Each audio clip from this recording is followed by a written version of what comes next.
Hey guys, and welcome back to our channel How to Guide. In this tutorial, we are gonna look at how to send HD photos in line. Now let us begin. Initially, what I recommend you guys is to simply go to settings. At the top right, you can see a gear-like button right there. Click on it right now. Once you guys do that, you will be redirected to the settings page.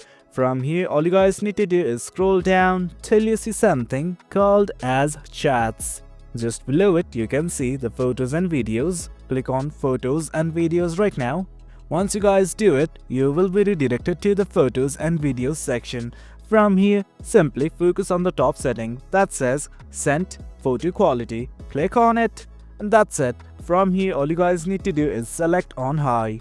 As you guys can see, I have done that. Now let's simply try to send photos. Well, as you guys can see, I have already opened up the chat interface. Now I'm simply gonna select a photo right here.